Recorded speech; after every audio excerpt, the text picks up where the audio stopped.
Então, para os bloqueios mandibulares, o posicionamento do paciente deve ser confortável em decúbito dorsal, com o plano oclusal mandibular paralelo em relação ao solo. O bisel deve estar voltado para a superfície óssea e a velocidade de introdução do anestésico local deve ser lenta e controlada em torno de 20 segundos.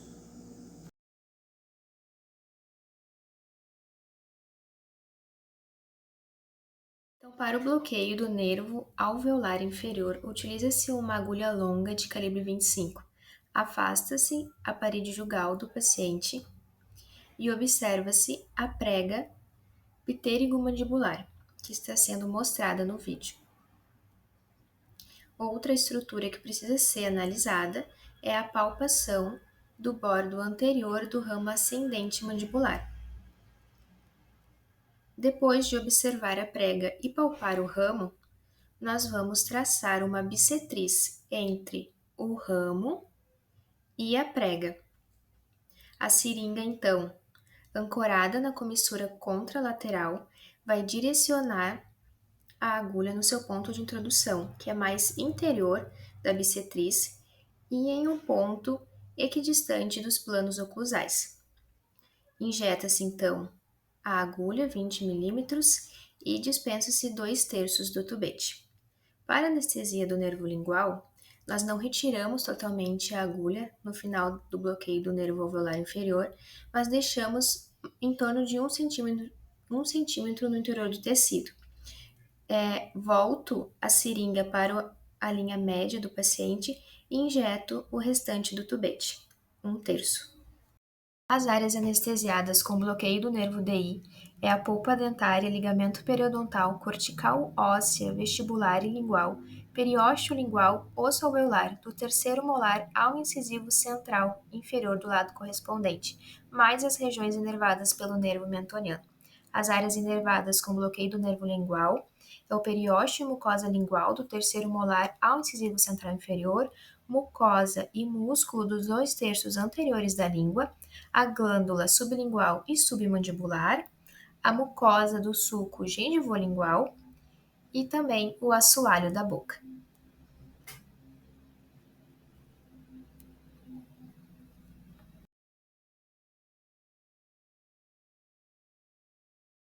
Para o bloqueio do nervo bucal, utiliza-se a mesma agulha indicada para o nervo DI e o lingual, uma agulha longa de calibre 25. Afasta-se a parede jugal do paciente e palpa-se a linha oblíqua externa e o vértice do trígono retromolar, que está sendo mostrado.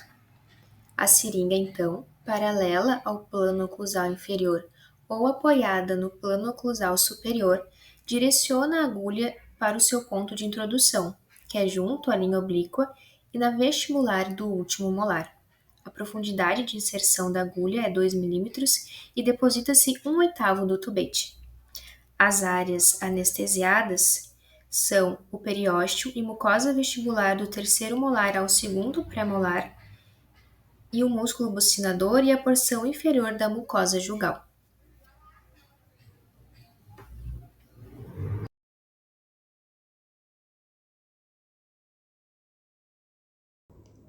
Então, para o bloqueio do nervo mentoniano, nós utilizamos uma agulha curta de calibre 25 ou 27. Com o dedo indicador, nós afastamos o lábio inferior do paciente na região de comissura e com o polegar nós estabilizamos a mandíbula. Expomos a região de fundo de sulco junto aos pré-molares. A seringa, de superior para inferior, introduz a agulha no seu ponto de punção, em torno de 5 a 6 milímetros. Injeta-se o anestésico próximo ao forame mentual, que está localizado geralmente entre os ápices dos pré-molares inferiores. Deposita-se 1/3 do tubete. Não é recomendado massagear a região. As áreas anestesiadas são periósteo e mucosa vestibular do primeiro pré-molar inferior ao incisivo central inferior, mucosa e pele do lábio inferior, pele do mento, mais as estruturas inervadas pelo nervo incisivo.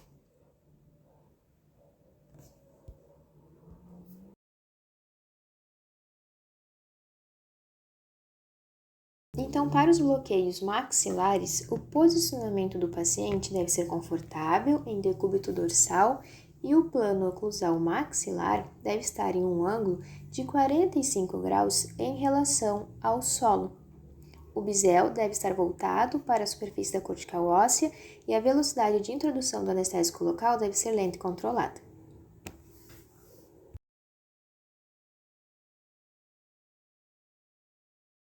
Para o bloqueio do nervo alveolar superior anterior, utiliza-se uma agulha longa. Identificamos na parte externa a margem infraorbitária com o dedo indicador da mão oposta, que é situada na área da sutura zigomático-maxilar. Com um giro de 10 mm para inferior, nós encontramos o forame infraorbitário. Outra maneira de encontrar o forame é traçando uma linha imaginária entre a pupila do paciente, que está olhando para o horizonte, e o segundo pré-molar superior.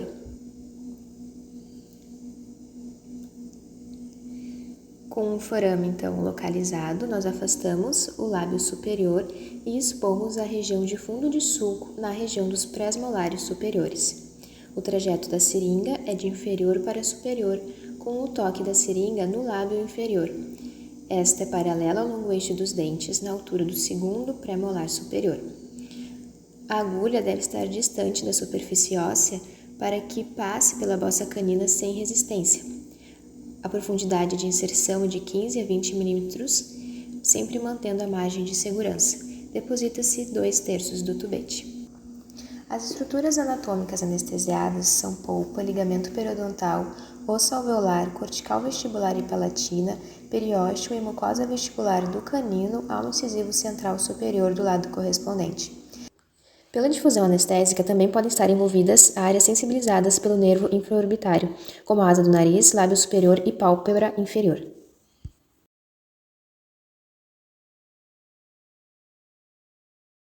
Então, para o bloqueio do nervo alveolar superior médio, nós utilizamos uma agulha longa de calibre 25 ou curta de calibre 27.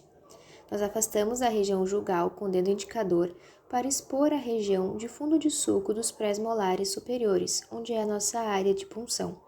O trajeto da agulha é de inferior para superior e paralelo ao longo eixo dos dentes, tocando levemente o lábio inferior. A profundidade de inserção é de 10 mm e injeta-se a solução próximo aos ápices dos pré-molares superiores, 2/3 do tubete. As áreas anestesiadas é do primeiro ao segundo pré-molar superior, anestesiando polpa dentária, ligamento periodontal, osso alveolar, cortical vestibular e palatina, periósteo e mucosa vestibular e a raiz mesovestibular do primeiro molar superior.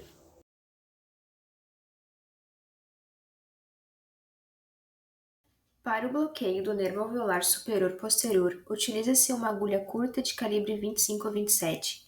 Distende-se a mucosa jugal do paciente para expor a região de fundo de sulco na altura do segundo molar superior. A seringa, apoiada na comissura labial do mesmo lado, faz um movimento infero-superior e lateromedial. A agulha é introduzida no sulco mucogengival, acima do segundo molar superior, em um ângulo de 45 graus. A profundidade é de introdução de 20 mm e deposita-se 2/3 do tubete próximo às foraminas alveolares do túber da maxila. As áreas anestesiadas são polpa dentária, ligamento periodontal, osso alveolar, cortical vestibular e palatina, periósteo e mucosa vestibular, do terceiro molar superior ao primeiro molar superior da região correspondente, com exceção da raiz mesovestibular do primeiro molar superior.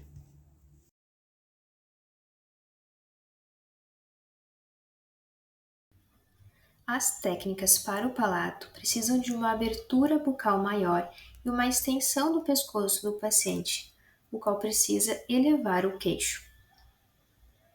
Então, para anestesia da primeira técnica, bloqueio do nervo nasopalatino, utiliza-se uma agulha curta de calibre 25 ou 27. A punção será na papila palatina, com a seringa em contato com a comissura labial, seguindo um trajeto lateralizado de baixo para cima. Após a punção na papila, a agulha deverá ser penetrada 6 mm e depositar 1/4 do tubete. As áreas anestesiadas são de canino a canino, anestesiando periósteo e mucosa palatina.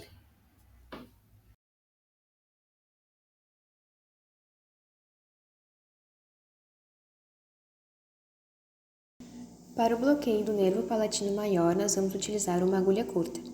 A punção será em um ponto equidistante entre a ráfia mediana do palato, que está sendo mostrada no vídeo, e a margem gengival livre a nível do segundo molar superior. A seringa, então, deve estar em contato com a comissura contralateral e irá ser direcionada a agulha para o ponto de introdução. A profundidade de introdução é em torno de 5 milímetros até encontrar resistência óssea.